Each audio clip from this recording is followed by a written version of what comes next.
record the audio here, and what we're going to do is share this onto Facebook. We are going to share Facebook. Can you hear me? Yes. Oh, I can hear you. I can hear you. No. Okay. So, how was your day today, Rebecca? While I share this to the Facebook, how was your day today? It was all right. I just did some budgeting. That's it, nigga?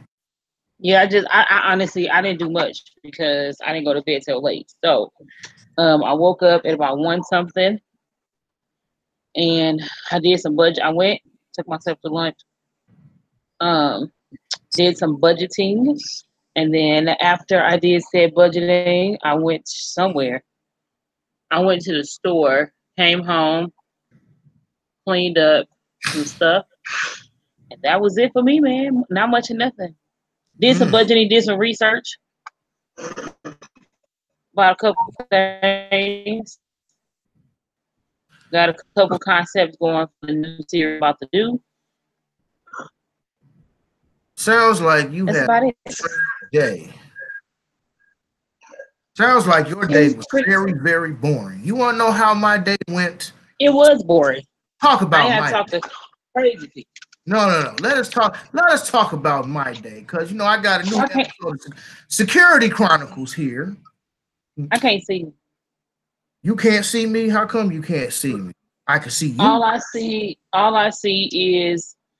Can you hear me? Can you hear me? Can you hear me? If I could. Me. Can you hear me? Yes. Then you don't need to see me. You are interrupting my story. This is story time, David, okay? This is my time to tell story. So, look here. I just got into it. And I'm working in what I like to call Niggerland, USA, which is one of the first good grocery stores in St. Louis, and I work security, okay? So I'm just getting in the door, like I'm barely getting in the door, and it's already a confrontation with one of our valued shoppers. I don't know what happened because I walked in at the tail end of it. All I know is dude got mad about something because the cashier told dude something. Dude got mad, called her a whole bee. Because when I see her step back from the register and see her step to the register, I'm like, okay, we got a problem. That's code language. I'm like, okay, she stepped back. Okay, we got a problem. Then dude started going just like 100 miles a minute. Ooh, F this, woo woo, and F and B, and this, that, and the third, and do. I'm like, okay, bro, you need to get your stuff. You need to go, dude. Like, I was nice to the dude, right? I'm, what do you call it? Benevolent. I am a benevolent security guard. I tried to be nice to the brother. I will even let you pay for your items and walk out with dignity. Homeboy decides that he's not gonna pay for his items, and then dude gonna walk past a whole can, like a whole pallet of like cream corn, just be like, huh, and just walk that door. Yeah, I'm gonna be back. I was like, for real? Is it that serious? Can you not grocery shop without fucking up somebody's day? Can you just do your grocery shopping like normal people do their grocery shopping? You come in, you get your fettuccine, your broccoli, you get your chicken, your cereal, your milk, your eggs. You check out, have a nice day, you grab your bags, and you go home. What's so hard about that? And here it is. It's 9 o'clock in the morning, bro. I'm just now getting to work. And here it is. One of my illustrious cousins, and by cousins, I mean of the Negro variety, One of my cousins is in the of the Negro variety. yes. One of my cousins in the store acting a fool with another one of my people. Like, come on, bro. Like we don't have more important things to do besides piss each other off, or is your life that miserable for you to just come in here and just fly off the handle and cuss out the cashier? Now, 9 times out of 10, it's usually the customer who's wrong. I don't know who told you. It's probably somebody Caucasian who told you that the customer is always right. But in my experience, 9 times out of 10, the customer is pretty much always wrong. Rebecca, can you speak to that?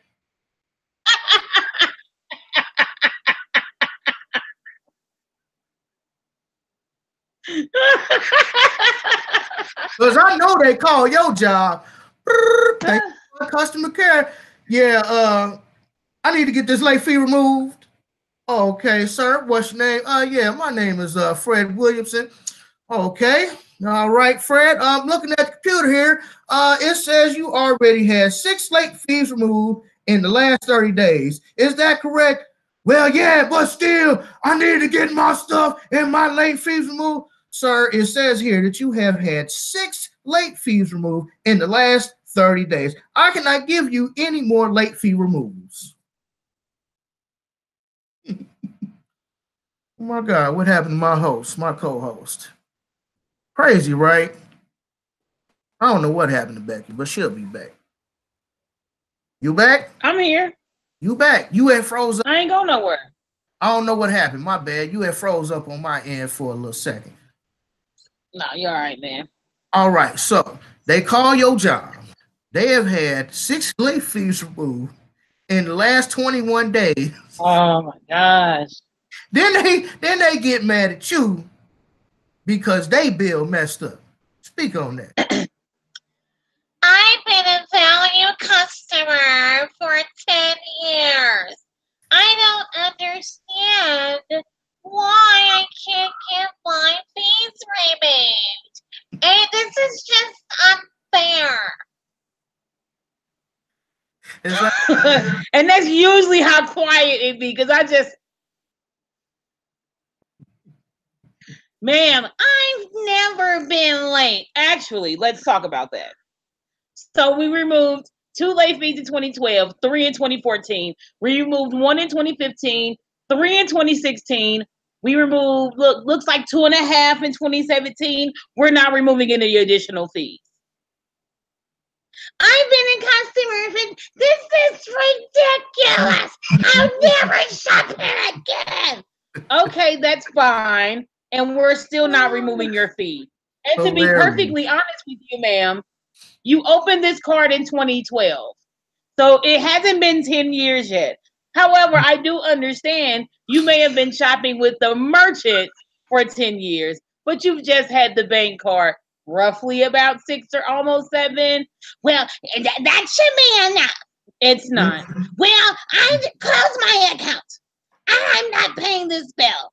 Okay, so that's great. I wouldn't suggest it, but if that's what you want to do, that's perfectly fine. Please be advised. We're still going to send you billing statements because you have a $5,000 credit limit and your balance is $6,500. So if you decide not to pay any additional bills, please understand that the late fees are the least of your trouble. The late fees are going to be $38 a pop, and then your finance charges could go from anywhere between $120 to $200 to $300 per month.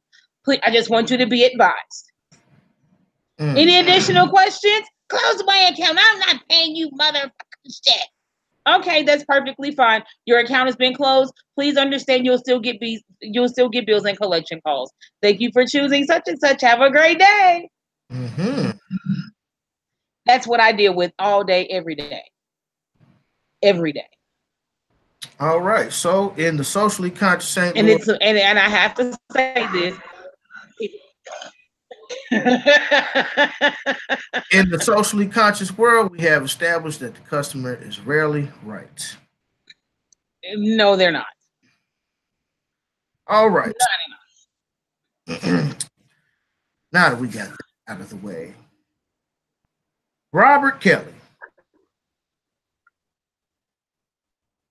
what can you say about Robert Kelly, Rebecca? Mm. What are your thoughts on R. Kelly's situation currently and everything that he has done and was doing in the past? Okay, so when it comes to R. Kelly, this is nothing new under the sun. R. Kelly has been doing this stuff. Stuff that he's doing has been going on for centuries. Centuries? Like, What is he, a vampire? people, not R. Kelly, I'm just saying people in general have been Oh, I doing thought this you stuff. said R. Kelly. I'm like, damn, R. Kelly, a vampire or something? Is No, that how he stay young? no. Ugh.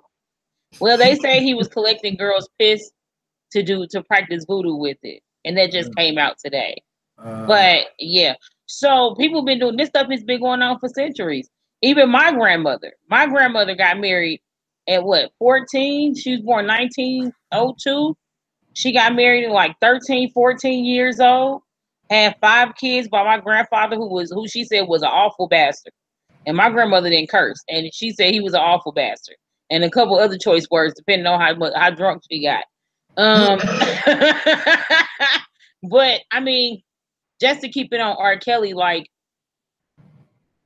everybody knew what he was doing and nobody did nothing about it, because even though the nigga couldn't read, he couldn't write. Even though he was dyslexic, he could write, but even though he was dyslexic and he didn't understand math well, he didn't understand this and that, everybody still dealt with him because they knew he did good music. He was a great music. He did great music. He could sing. He could compose music. He was a great producer. All of that. Everybody knew how controlling he was when it came down to the music, the concepts, everything, how he wanted it to go. Like, they knew all of this. When I watched all those episodes for Survivor R. Kelly, I watched every single one of them. And his manager was saying how they knew what was up. They was the ones that was scheduling the girls. They were the ones that was scheduling the planes to go pick them up and do all this other kind of stuff. This stuff, everybody knew this and nobody said nothing. Lisa Van Allen, this is what she originally did. It came out that he was forcing her to do this and that with girls that he was saying that was in her age group. He was lying. And she said he lied to her and told her that the girls that they were doing these crazy acts with were in her age group. So he ended up leaving his tapes out one day because he recorded everything.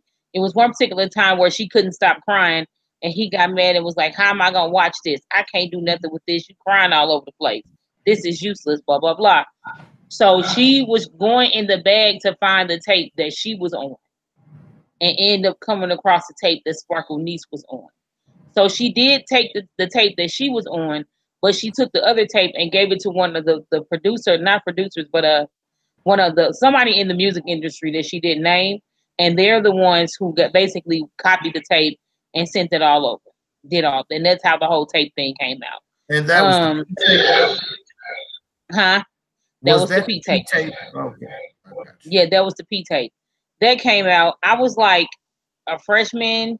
I was in my freshman year, going into my sophomore year of high school between 99 and 2000. And everybody knew what it was. They knew, man. All them niggas knew. Period. I do, and it doesn't. I don't want to, anyway, shape or form, take any type of blame or accountability off of R. Kelly, because at the end of the day, nigga, you disgusting. You a pedophile. In my opinion, I'm not gonna say allegedly. Come for me if you want to. I don't care, nigga. You a pedophile. You're nasty. You're trifling. And I do believe. I don't know. I won't say if I believe he's necessarily raped some of them girls, but I do believe that he's held some of those girls prisoner. Not all of them. People I don't feel bad for. I don't feel bad for. I feel bad for the victimization part, but I don't feel bad for people like Drea Kelly when you come out and all this stuff happened to you, and your mindset is, well, all of this stuff happened to me, and I might as well make some money off of it. That's her persona. Like when I tell you, I was disgusted by her, the parents, her brother, who was his former security. Drea Kelly brother is the one that was helping orchestrate all of that, and you let your sister marry this dude, knowing how he was. So yeah, I mean, I could go on and on to talk about all of that, but yeah, between Dre Kelly and that other chick, Javante something, whatever her name was, them two chicks, yeah, I have no sympathy for that. Javante, you the same chick that was on the bus while he was sleeping with Aaliyah at 15. Y'all looking at Aaliyah, knowing Aaliyah was miserable. Period. I don't know, man. I mean, my opinion, I hope that nigga get whatever's coming to him. But a lot of people are having a discussion, can they separate the music from the biosexual, the music from the artist? Like, can they separate the two? You got some people that's up against the wall and they're like, I'll never listen to anything ever R. Kelly again. And you got some people that's like, I'm still gonna support his music, yada yada yada. My opinion is, I hope the nigga get whatever's coming to him. I hope they cut off his penis and set him on fire. I have no sympathy for him. I hope Dre Kelly fall off the face of the earth. I hope them raggedy parents stop getting on TV doing these interviews to try to get this little fame off the backs of your daughters, because that's why your kids are in the situation they in now. Because you was trying to get fame and popularity off the backs of your kids, and you didn't get what you thought you was gonna get.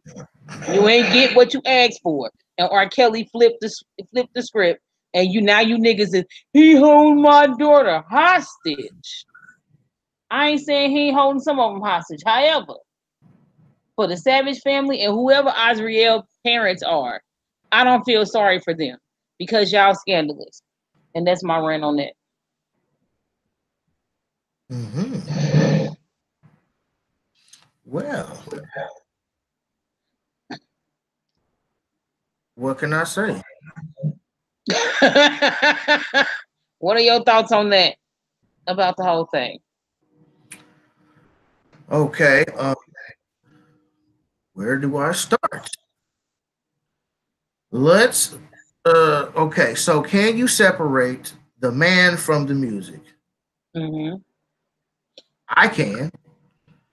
And most people can. They just choose not to, because I feel like most people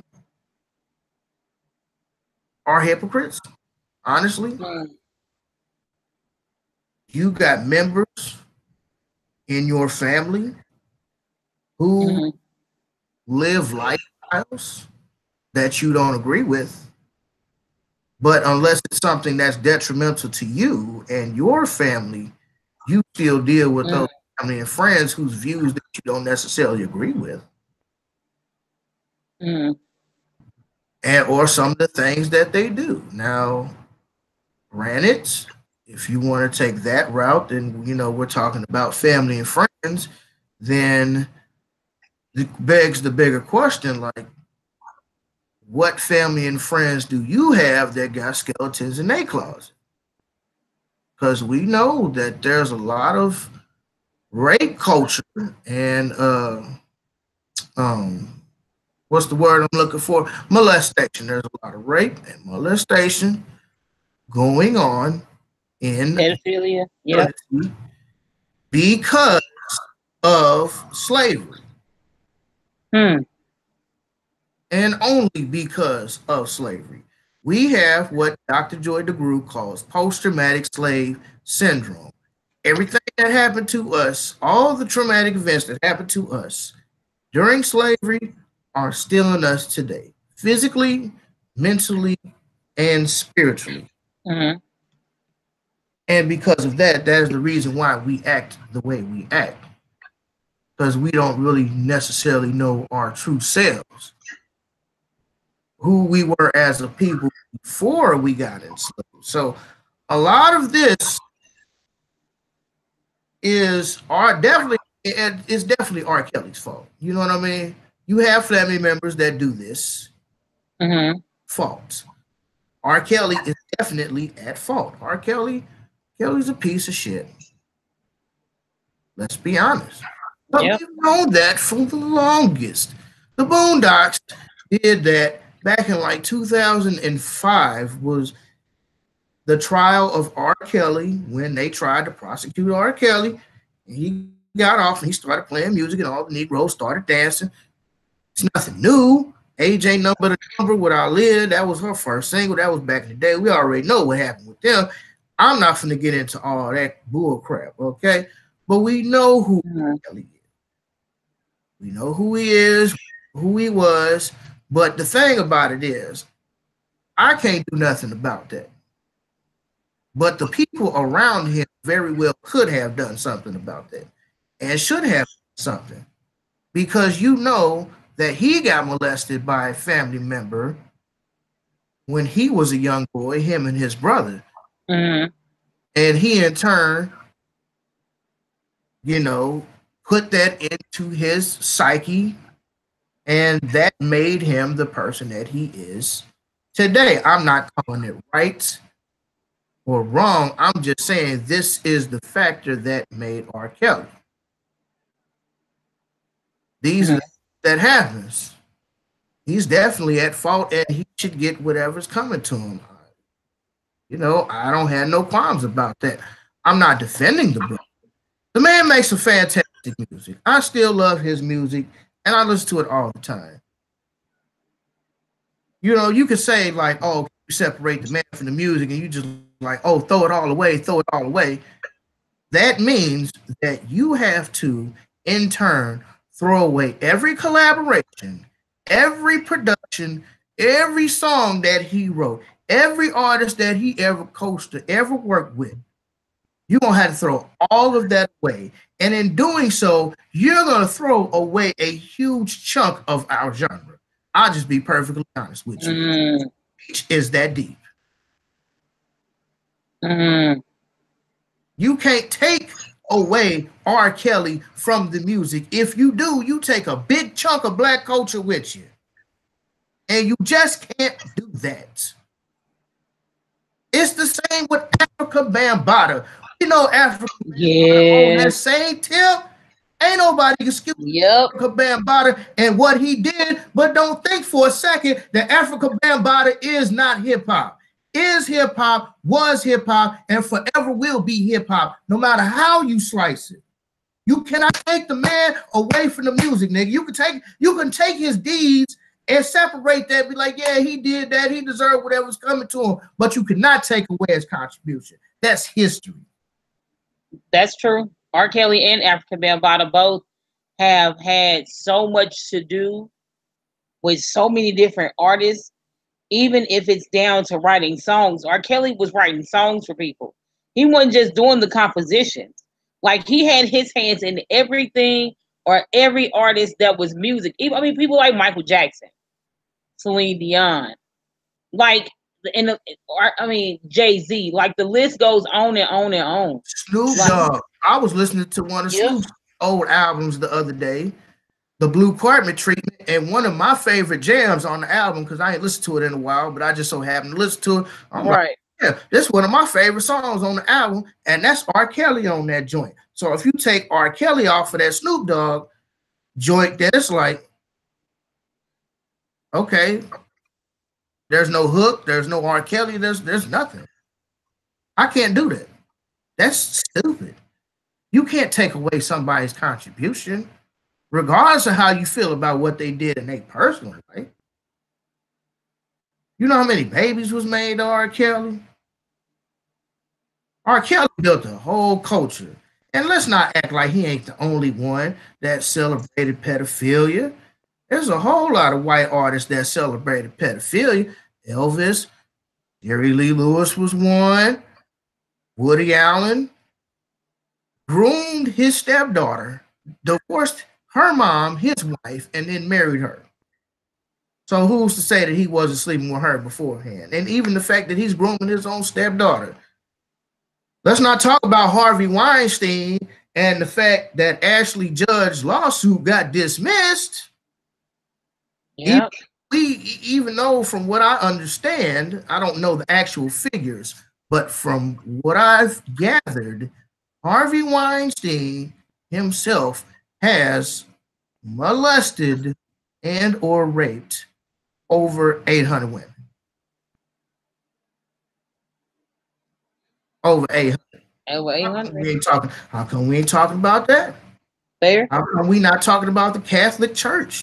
The Catholic Church The priest got to take a vow of celibacy and a vow of poverty. But they don't really take a vow of celibacy because they in there with them little boy booties. They practice sodomy. And if you want to go there, and since we're going there, and I'm going to go there, we're going to take a walk down memory lane. How about Greece and Rome and other European cultures like them have statues dedicated to homosexuality and pedophilia? That's crazy. Even in the 300, yes, I said it, the 300 Spartans. This is Sparta. 300, that 300. Didn't he call the Athenians boy lovers? Huh? Yep. Boy lovers. Yep. Yep. It's been going on for centuries. Yeah. Really?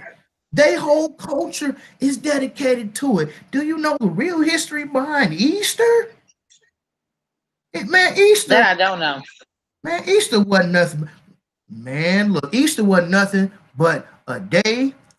Okay, the Easter egg is the bunnies. The egg represents the woman's egg's fertility. The rabbit, the bunny, represents reproduction. Rabbits' reproduction rate is very high. They smash real quick and they have lots of babies.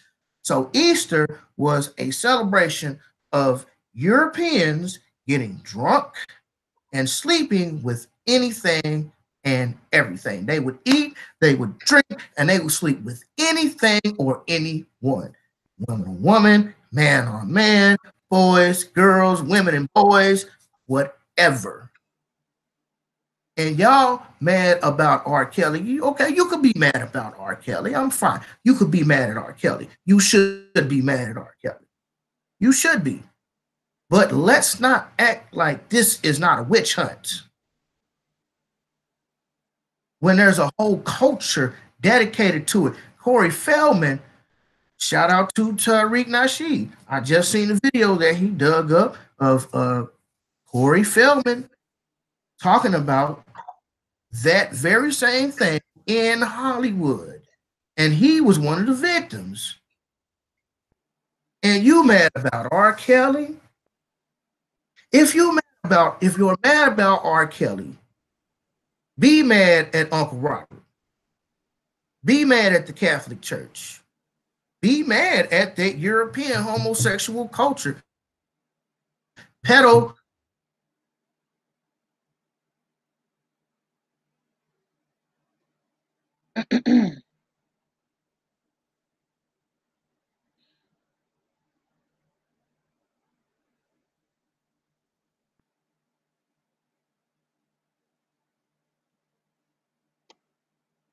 Your live froze up on me.